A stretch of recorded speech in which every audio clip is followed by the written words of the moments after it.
The Silent Sentinel. The Meridian Collective had charted 14 galaxies over their 10,000-year expansion. Their ships sailed through the void with the casual confidence of apex predators, sampling worlds and civilizations alike, deciding which would benefit from integration and which required subjugation. Commander Tal Krell stood before the sweeping observation deck of the flagship Astral Dominion, watching as the small blue-green planet grew larger in the viewport. "Earth," he said, the word strange in his multi-tone voice. Such an unremarkable name for what might be the most peculiar anomaly we've encountered. Science Director Vima approached, her iridescent scales shimmering under the ambient lighting. "The readings make no sense, Commander. This species has achieved rudimentary spaceflight and digital technology, yet their advancement curve is unnaturally stunted. By all metrics, they should have achieved interstellar capability centuries ago." Krell's 6 eyes narrowed. The collective had detected Earth's electronic emissions nearly a century prior, marking it for eventual contact. Standard procedure: observe, evaluate, then approach. But something about Earth had always disturbed the observation teams. Reports described a species of contradictions: brilliant yet self-destructive, compassionate yet savage, unified yet perpetually divided. "What about the warning beacons?" Krell asked. Vima's tendrils twitched, her species equivalent of discomfort. "Still active. 17 of them, positioned throughout this solar system's Oort cloud. Ancient technology, Commander, predating even the Galactic Empire. And their message: always the same. Earth is not what it appears. The species is contained for a reason. Do not disturb." Krell made a dismissive gesture with his upper limbs. Superstition. The axioms were powerful, but they feared what they didn't understand. The Collective Council has determined Earth is valuable, rich resources, strategic position, and a species that could provide useful labor with proper guidance. The command center hummed with activity as the invasion fleet of 30 ships moved into formation. Specialists monitored Earth's primitive defense systems, satellites, missile arrays, a handful of orbital platforms with rudimentary weaponry. Nothing that could challenge even a single collective vessel, let alone a full invasion fleet. "Sir," called the communications officer, "we're detecting unusual energy fluctuations from the planet's surface." "Explain," Krell demanded. "Unknown source. It's not matching any known weapon signature. More like a frequency, almost organic in nature." Krell felt a momentary unease. "Proceed with first contact protocol. Broadcast the standard greeting and terms of submission across all their communication channels." Deep beneath Antarctica's ice shelf, Dr. Elena Reyes watched as the alien armada took position in Earth's orbit. Around her, the command center of Project Guardian hummed with quiet tension, a facility unknown to the general population and most world governments. "They've bypassed the warning beacons," her assistant noted, voice tight with concern. Elena nodded, her dark eyes never leaving the holographic display. "They always do. Pride is universal, it seems." For 3 centuries, Guardian had operated in absolute secrecy, preparing for this exact moment. Not a defense program in the traditional sense, more like caretakers of a truth too dangerous to share widely. "Alien transmission incoming," announced the communications specialist. "Standard conquest package. They're offering terms of surrender." Elena smiled thinly. How generous of them. She tapped a sequence on her console, unlocking protocols that had never been activated outside of testing. "Initiate the Sentinel Protocol. Phase 1. Across Earth, buried deep beneath unassuming locations, the Amazon rainforest, the Mariana Trench, the Sahara Desert, the Siberian tundra, ancient machines stirred to life. Not human technology, not entirely. Something older, something that had merged with humanity long before recorded history. On the Astral Dominion, alarms suddenly blared. "Commander," the sensor operator shouted, "we're detecting massive energy spikes across the planet's surface." Before Krell could respond, Every system on the flagship flickered. For 3.7 seconds, nothing worked. Not life support, not gravity, not even the bioengineered components integrated into the ship's core. When systems restored, the sensor array displayed something impossible. "Sir," whispered the operator, "Earth's electromagnetic field. It's changing. Forming patterns." On the screens, Earth's natural magnetic field was reshaping itself into intricate, deliberate configurations that pulsed with purpose. Not random fluctuations, a language written in planetary forces. Krell felt primordial fear crawl up his spine. What are they saying? The translator AI struggled, then produced. "We have been waiting. You should have listened to the warnings." Elena stood in the activation chamber, her hand resting on an ancient console that predated human civilization. Around her, 13 specially selected individuals, the conduits, sat in meditation, their neural implants connecting them to Earth's hidden network. "They're scanning us," reported a technician, "attempting to pinpoint our transmission source." "Let them look," Elena replied calmly. "It's time they understood what Earth really is." She pressed her palm against the bioorganic interface. The chamber illuminated with soft blue light as her consciousness expanded, joining with the 13 conduits to form a collective mind vastly more powerful than any individual human. In orbit, Krell watched in horror as 3 collective ships suddenly lost power and began drifting. Inside them, crew members reported hallucinations, visions of Earth's history flashing through their minds. Not the sanitized version the humans projected to the universe, but the hidden truth. Earth wasn't just a planet with humans on it. Earth and humans were a single organism, evolved together for a purpose. "Launch the suppression drones," Krell ordered. "Begin the invasion sequence." Thousands of combat drones deployed from the fleet, streaking toward Earth's atmosphere. As they entered the mesosphere, something strange happened. The drones didn't malfunction or explode. They transformed. Microscopic elements in Earth's upper atmosphere infiltrated their systems, rewriting their operational parameters. By the time they reached the stratosphere, the drones had been completely repurposed. They began broadcasting a signal back to the fleet, a signal that bypassed all shields and firewalls, streaming directly into the neural centers of every collective crew member. Krell collapsed to his knees as his mind was flooded with information. Not an attack, exactly. A revelation. He saw Earth as it truly was, a living safeguard, a planetary consciousness that had merged with its dominant species eons ago. Humans weren't just inhabitants, they were cells in a greater organism, each carrying a fragment of something ancient and powerful. Their chaotic nature, their seemingly contradictory development, their inexplicable intuition, all carefully designed features, not evolutionary accidents. "We need to retreat," gasped Vima, blood trickling from her sensory organs. "We can't fight this." But retreat was no longer possible. The collective fleet found itself enveloped in what could only be described as a bubble of altered reality, space itself responding to Earth's commands. Deep in the Guardian facility, Elena addressed the captured consciousness of Commander Krell, now projected as a hologram before her. "For millennia, species like yours have discovered Earth and ignored the warnings," she explained. "We don't blame you. Curiosity is also universal." Krell's projected form shimmered with distress. "What are you?" "We are humanity," Elena replied simply. "But what humanity is, that's the question the beacons try to answer. We are the guardians of something your kind has forgotten how to perceive." She gestured, and the chamber transformed around them, showing visions of Earth's true history, how an ancient race had created the planet as a vessel, embedding within it a power too dangerous to exist uncontained yet too valuable to destroy. The human species evolved alongside this power, shaped by it, becoming its protectors and its prison simultaneously. Elena continued, "We don't conquer stars because our purpose is here. We don't advance beyond certain technologies because our evolution took a different path, inward, not outward.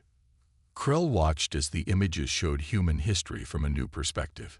The chaotic cycles of war and peace, creation and destruction, all serving to strengthen the containment, to create the perfect balance needed to house what lay beneath Earth's surface.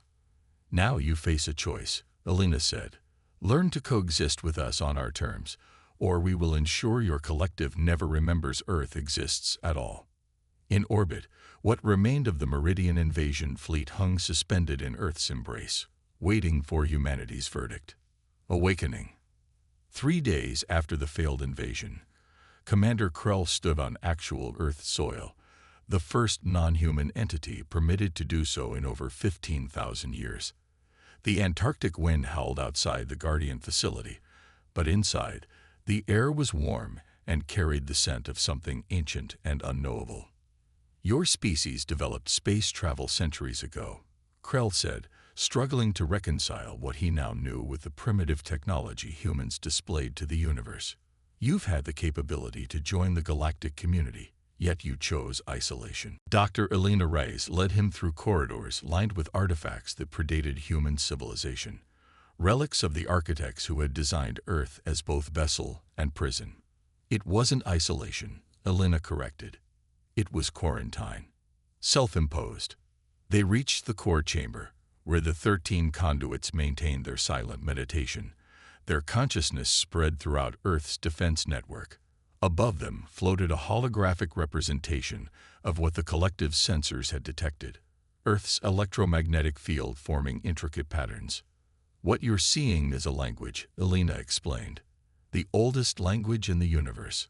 Earth speaks it constantly, but few remember how to listen."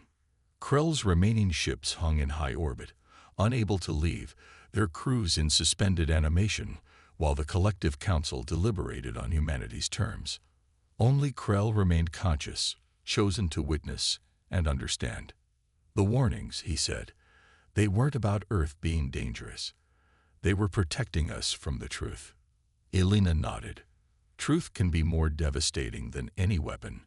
Earth was created as a sanctuary for something the architects called the primordial consciousness, a fragment of the original awareness that existed before the universe took its current form." The chamber darkened, and Krell witnessed visions of the early universe, how the first sentient species had discovered something impossible. A remnant of pre-universal consciousness, a thinking entity that existed before matter, before time.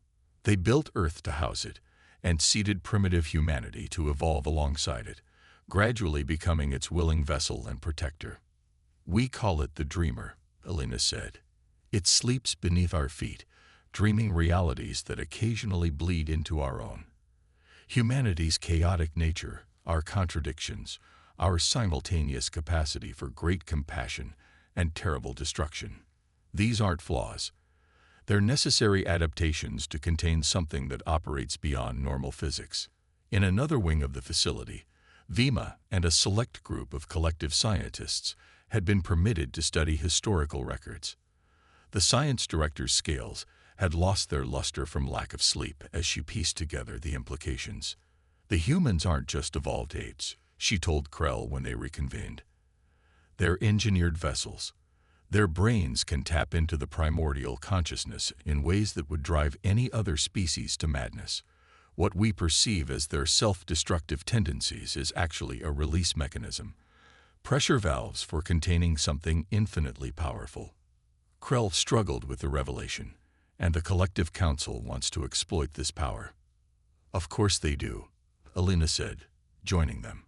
"Just like the Galactic Empire before you, and the Vrel Dominion before them. Every advanced civilization that discovers Earth eventually tries to harness what we protect. None have succeeded." The facility trembled slightly, not an earthquake, but a reminder of what dwelled below. The conduits stirred in their meditative state, responding to fluctuations in the dreamer's slumber. "We're approaching a threshold," Elena explained. "For millennia, humanity has contained the dreamer while it processed the accumulated knowledge of previous universal cycles. That task is nearly complete. What happens then?" Krell asked, dreading the answer. "Awakening," Elena said simply. "Not just for the dreamer, but for humanity. We'll finally fulfill our purpose, not as conquerors, not as subjects, but as translators between what was and what will be. On the sixth day, the collective council transmitted their decision. They would recognize Earth's sovereignty and establish diplomatic relations on humanity's terms. The alternative, having all knowledge of Earth erased from their collective consciousness, was too great a loss to bear. Krell was appointed as the first ambassador to Earth. As the Guardian facility prepared a permanent diplomatic compound, he found himself in Alina's private study, surrounded by books. Physical paper books, a technology his species had abandoned millennia ago. Your civilization spread across 14 galaxies, Alina observed, yet you've forgotten more than you've learned. The dreamer remembers everything, every civilization that rose and fell, every star that lived and died, every thought conceived since consciousness first emerged. And humans can access these memories. Not directly, not yet, but soon. Alina's eyes grew distant. The warnings were never meant to be permanent, just long enough for the dreamer to complete its cycle of integration. Your invasion accelerated the timeline. Outside, the sky above Antarctica shimmered with unusual aurora patterns, the Earth's electromagnetic field responding to subtle changes deep below. Monitoring stations around the planet reported similar phenomena. The 13 conduits had entered a new phase of connection with the planetary consciousness. What should I tell my people? Krell asked finally. What should the collective prepare for? Alina smiled. Tell them to remember how to listen.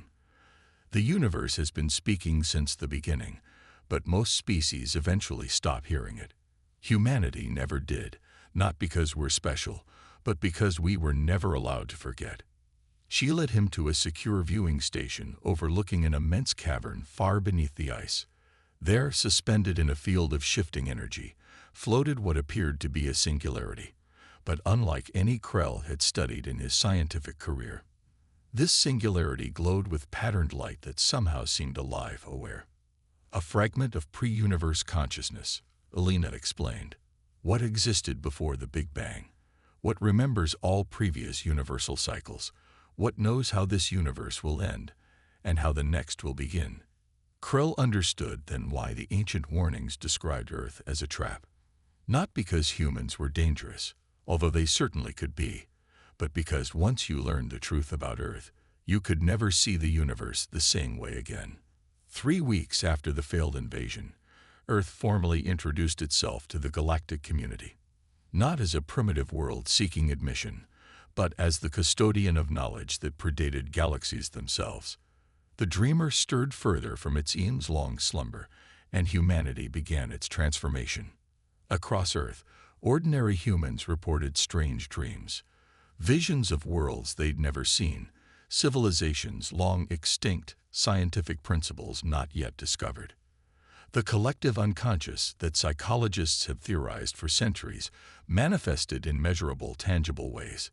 Humanity's potential, long constrained by their role as containers, began to unfold. Ambassador Krell witnessed humanity's awakening with awe and trepidation. The species that had appeared so primitive, so limited, now demonstrated abilities that defied classification. Not weaponry or traditional technology, but something more fundamental, the ability to perceive reality as malleable rather than fixed. We were never meant to conquer stars, Alina told him during their final meeting. We were meant to remember them, how they lived, how they died, how they'll be born again when this universe ends and the next begins. The dreamer needed vessels who could interpret its memories in ways that future civilizations could understand. And now? Krell asked. Alina looked toward the shifting Antarctic sky, where impossible colors danced among the auroras. Now we become what we were always meant to be, not Earth's masters or its servants, but its voice. As Krell's shuttle departed for the collective flagship, he watched Earth recede below him. The planet that had seemed so ordinary, so vulnerable, now pulsed with unmistakable power, not threatening, but aware. Conscious, Earth had never been just a world. It had always been watching, waiting for the right moment to remember its purpose. And through humanity, it would finally speak.